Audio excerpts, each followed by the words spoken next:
കട്ടൻ ചായയും പരിപ്പുവടയും ആത്മകഥാ വിവാദത്തിൽ വീണ്ടും ഇപിയുടെ പ്രതികരണം. തന്റെ ആത്മകഥയിലെ പ്രസക്ത ഭാഗങ്ങൾ താൻ അറിയാതെ പുറത്തു വന്നതിന് പിന്നിൽ രാഷ്ട്രീയ ഗൂഢാലോചന തന്നെയാണെന്ന് ആവർത്തിച്ച് CPM കേന്ദ്ര കമ്മിറ്റി അംഗം EP ജയരാജൻ പറഞ്ഞു. പോലീസ് അന്വേഷണത്തിൽ കണ്ടെത്തിയ കാര്യങ്ങൾ നേരത്തെ താൻ പറഞ്ഞത് തന്നെയാണ്. അതിൽ പുതുമയില്ല. DC ബുക്സ് ആണ് വിവാദത്തിന് പിന്നിൽ.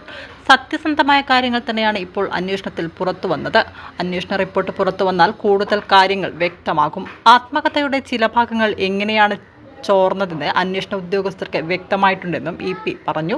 പെരിയ ഇരട്ടക്കൊലപാതക കേസിൽ വിധി ന്യായം പൂർണ്ണമായും പുറത്തു വന്നിട്ടില്ല.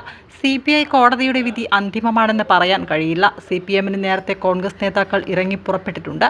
കോൺഗ്രസ് നടത്തുന്ന ആക്രമണ പ്രവർത്തനങ്ങളെ മറച്ചുവെച്ചാണ് ലക്ഷ്യം. കൊലപാതകവും കൂത്തുപറമ്പ് വെടിവെപ്പും എല്ലാം നടത്തിയ കോൺഗ്രസിന് എന്ത് ധാർമ്മികതയാണ് ഉള്ളതെന്നും EP ജയരാജൻ ചോദിച്ചു. CPM ഒരിക്കലും ഒരു അക്രമത്തെ പ്രോത്സാഹിപ്പിച്ചിട്ടില്ല. CPMന്റെ നേതാക്കളെ കൊന്ന പാരമ്പര്യം കോൺഗ്രസിനാണ്. കേസിനെ CPMനെതിരെ തിരിച്ചുവിടാൻ UDFും BJPയും പരമാവധി ശ്രമിച്ചു. അതിന്റെ തുടർച്ചയാണ് CPMന്റെ പ്രധാന നേതാക്കളെ കുറ്റക്കാരാക്കിയതെന്നും EP ജയരാജൻ പറഞ്ഞു. വലിയ കേസിന്റെ പ്രാഥമികമായിട്ടുള്ള വിശദീകരണം കോടതിയിൽ നിന്നും പുറത്തു വന്നിരിക്കുകയാണ്. പക്ഷേ വിധിന്യായം പൂർണ്ണമായും പുറത്തു വന്നു കഴിഞ്ഞിട്ടില്ല. വെള്ളിയാഴ്ച കോടതി അതിനുവേണ്ടി നിശ്ചയിച്ചിരിക്കുകയാണ്. വെള്ളിയാഴ്ചയാണ് ആ കേസിൻ്റെ വിധി വരിക.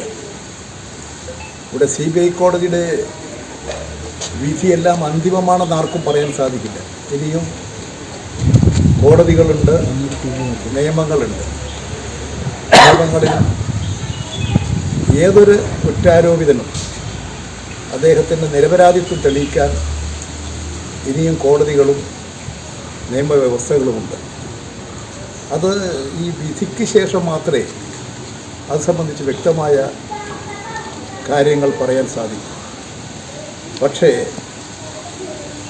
ഈ കോടതി വിധിയെ അടിസ്ഥാനപ്പെടുത്തിക്കൊണ്ട് പ്രാഥമികമായ നിരീക്ഷണത്തെ വെച്ചുകൊണ്ട് CPMന് നേരെ ഇപ്പോൾ കുറേ കോൺഗ്രസിൻ്റെ നേതാക്കൾ ഇറങ്ങി പുറപ്പെട്ടിട്ടുണ്ട്.